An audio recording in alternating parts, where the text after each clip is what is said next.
My granddad's been going through a lot lately. After Grandma died, he kind of went a little mushy. We were asked to come and get him one night after he was found wandering near his house, the police suggesting that we might want to have someone keep an eye on him. Since I was just sitting around the house and doing nothing with my life, my parents extended the idea that this might give me a little freedom since I had recently been chafing under my father's rules. They gave me rules, of course, like no using my grandfather's house for wild parties, no sneaking girls in at all hours of the night, and my grandfather's safety would come first. If we get another call about him wandering off, he will be moving to the nursing home and you will be moving back home. So, I moved my things in with Grandpa, and we became roommates. Grandpa was a pretty good roommate, all things considered. I lived upstairs in the loft. Grandpa had a loft-style house with a whole other dwelling upstairs.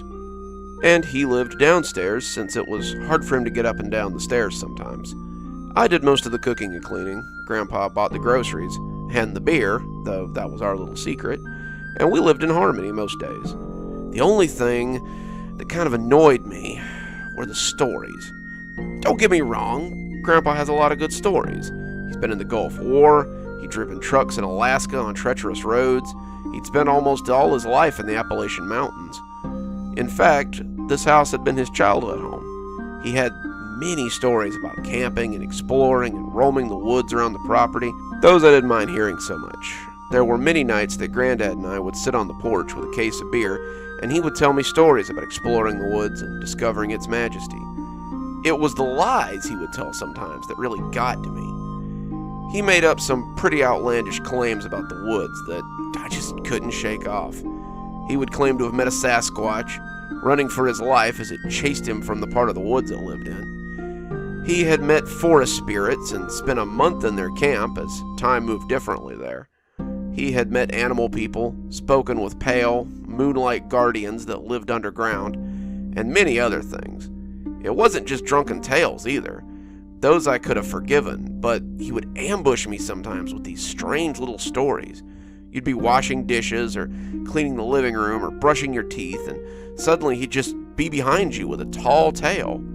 I mostly rolled my eyes at these stories, but last night he told me something just truly ridiculous.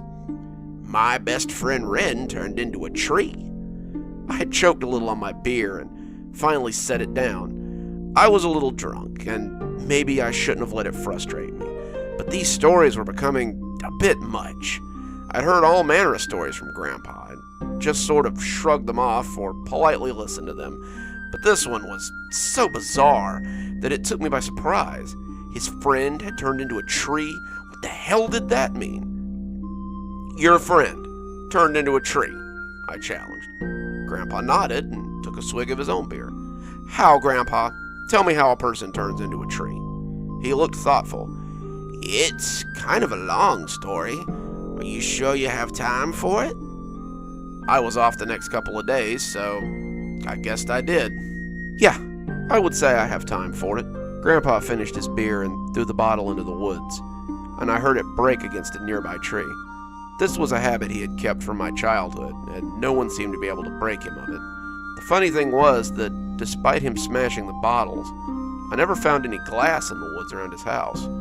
I always assumed that Grandma had cleaned it up, but it had continued after Grandma was gone. Just one of life's little mysteries, I told myself. And so, Grandpa began his odd tale. When I was about 9, a new boy moved into the valley.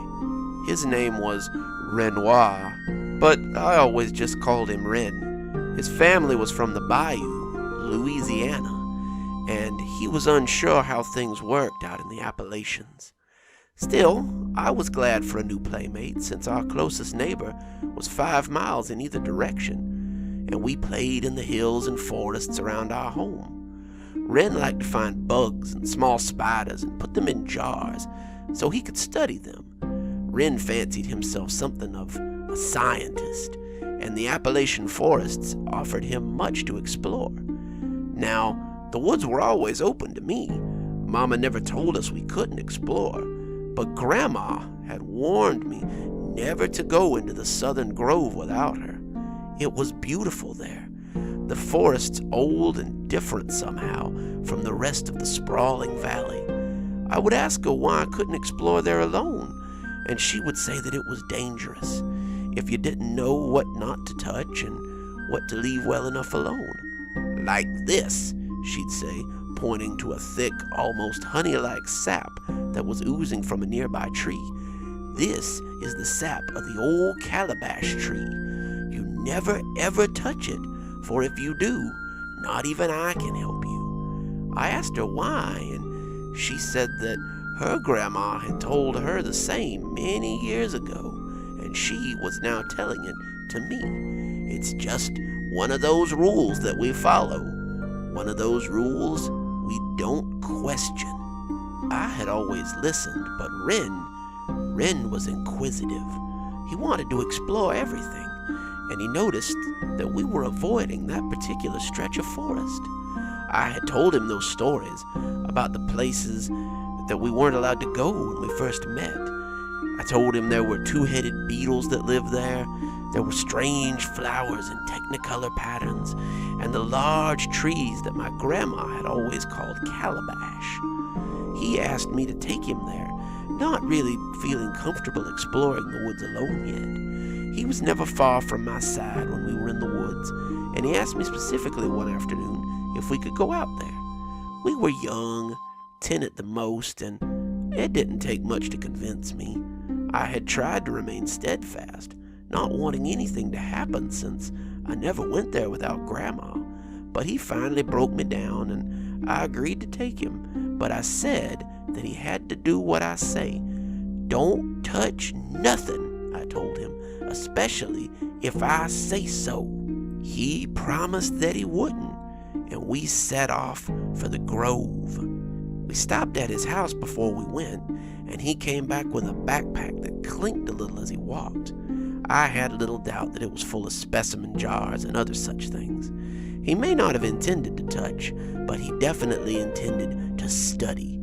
So we made our way to the grove, and as soon as he saw that oddly colored place, he was in love. The grove is a special place, you see.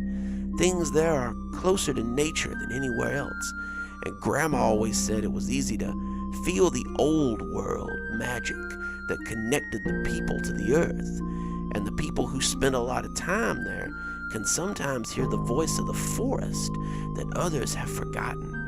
When Grandma read Robert Frost, she thought that maybe he had found some sort of grove of his own. We spent an hour just exploring the grove. Ren looked at the beetles, putting one into a jar so he could study it later, and sketched some of the plants that he made notes on. I showed him the calabash tree, that massive white gold giant, and I saw the wonder in his eyes that was there every time he found a bug or a leaf he didn't recognize. He approached it, and I understood his need to touch it. I myself had needed to touch it the first time to make really sure I understood what I was seeing. It's the size of it, I think. Your mind tells you that nothing that big can possibly be real, but once you touch it, you just know that it must exist. It wasn't until I saw him take his knife out that I realized what his true intentions were. I ran forward, telling him not to, but he seemed mesmerized by that golden bark of that towering tree.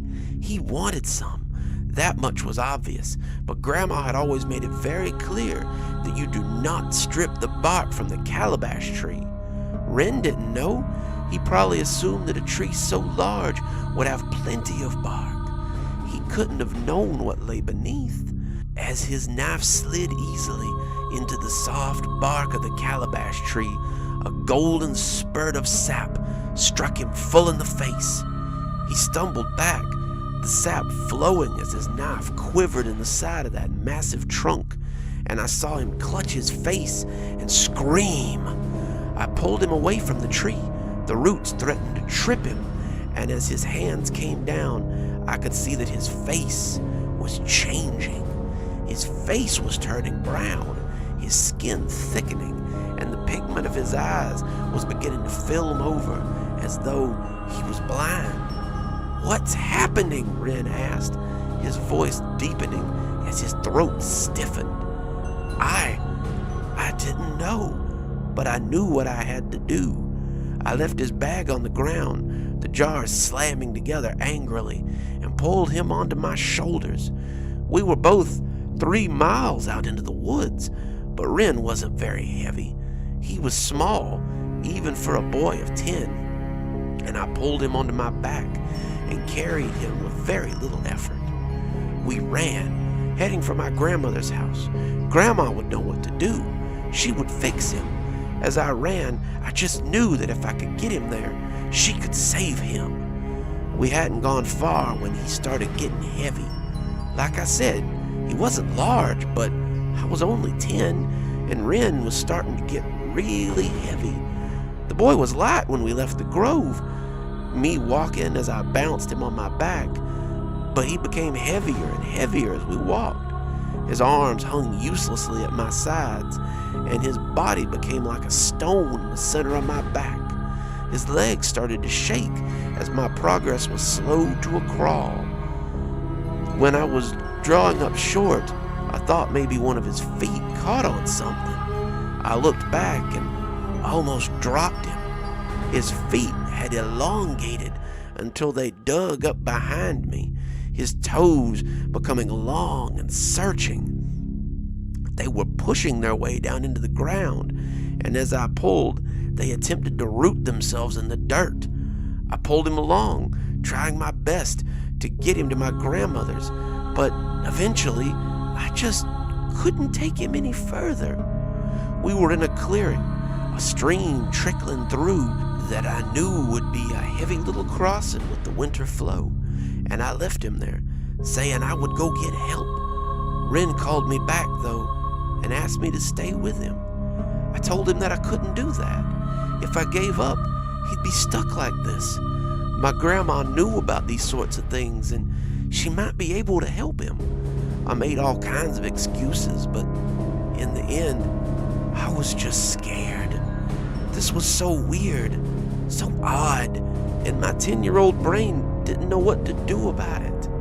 He said, "Please," and asked me to stay, his voice cracking like a branch in a high wind. And after some hesitation, I sat and said that I would. His arms and legs were stiff and bark-like, and he cried tears of yellow sap. I wanted to reach out and wipe them away, but I remembered what that sap had done to him and resisted. His feet were growing, breaking the ground and sliding into the earth as they sought purchase. I asked him how he was feeling, and he said it was very strange. He said that as he grew, everything seemed to slow down, to lighten, and he was filled with an odd sense of eternity. He said he felt ancient and brand new. He felt lonely, yet filled with the knowledge that he was never alone. He felt sad for the life he was leaving behind, but excited for the life that was beginning. The process took about 20 minutes from start to finish, and I sat with him as he changed, not wanting him to go through it alone. His skin thickened, taking on a wooden cast as his legs descended into the earth. His chest expanded, Wren groaning as his bones and his body grew, and his small arms were thrust upward as he reached for the sky. His face and body sort of grew into one, becoming his trunk, and his eyes began to sink into his newly formed trunk body. Much too soon, he was a tree, and I was left sitting beside a half-grown sapling with a pair of expressive rings in its trunk. I was left looking into those way too expressive eyes as he sat looking out onto the forest, never to move again. I sat there, mouth agape, as Grandpa finished his story. What happened after that? Surely no one believed that he had turned into a tree. Grandpa shook his head. Only one person. My family and his spent the night searching the woods with a search party from the town. They thought that something had happened to him, and my brain had made up something to cope with it. They could see I was shaken by whatever had happened, and they still wanted to find Ren to make sure he was okay. I tried to tell them, tried to explain what had happened, but my grandma appeared at that moment and wrapped an arm around me. She told them she would watch me while the town searched, and took me into her house for a cocoa. Over cocoa and cookies, she told me that she had tried to warn me about the grove. She said it was a tragedy what had happened, but that was the way of the world sometimes. He took a last pull off his beer and launched it into the woods. She said that life was cruel sometimes, but that there was an order. Ren had tried to go outside that order. He had broke the rules, and that cruelty took its revenge. She reminded me that I must never go against that order, not if I wanted to live amongst nature. I thought about this before shaking my head and telling him I didn't believe it. People don't just turn into trees, Grandpa. He gave me a strange look and just walked into the house. I thought that was the end of the story, but that would be too easy for Grandpa. He woke me up the next morning, about 3 hours before I wanted to be up, and asked if I wanted to meet Ren. It took my fuzzy brain a few minutes to realize what he was talking about before I remembered the story, and asked if he meant the tree. Yes, would you like to meet him? I sighed. I didn't have anything going on that day, so I agreed. We walked into the woods, Grandpa ambling along, and hiked for about an hour into the crisp morning air. For a man in his 70s, Grandpa moved with an odd grace through the familiar woods of his childhood. I suppose he always had, but it was more pronounced now that he was so old. The squirrels and birds were just starting to get noisy, and I could hear the sounds of the forest as we walked.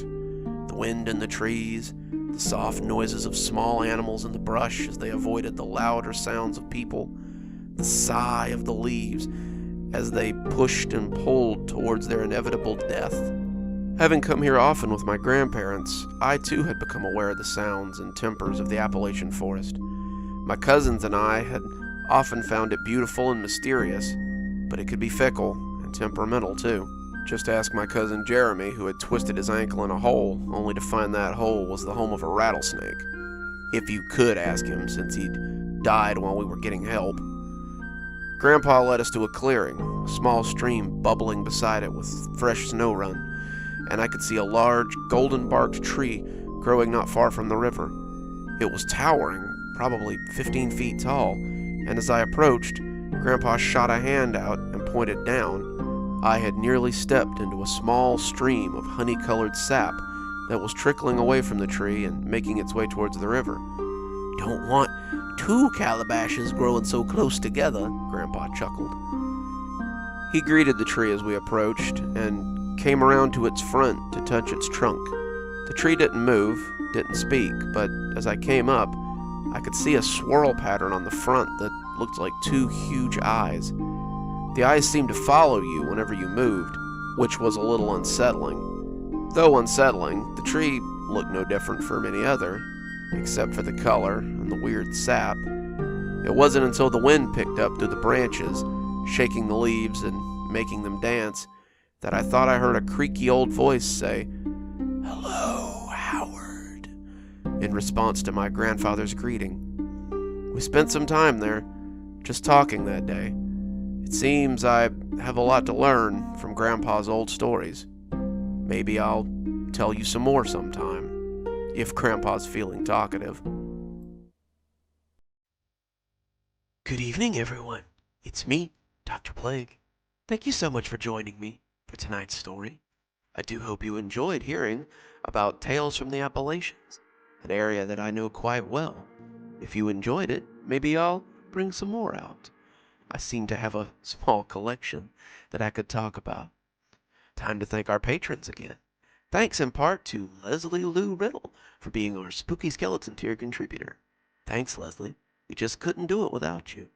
For just $5 a month, you too could be one of our spooky skeleton tier contributors. Just come on down to Patreon. Or just come back next week. We always love to see you around for a story. And as always, thanks for joining us. Dr. Plague, signing off. Have a wonderful evening.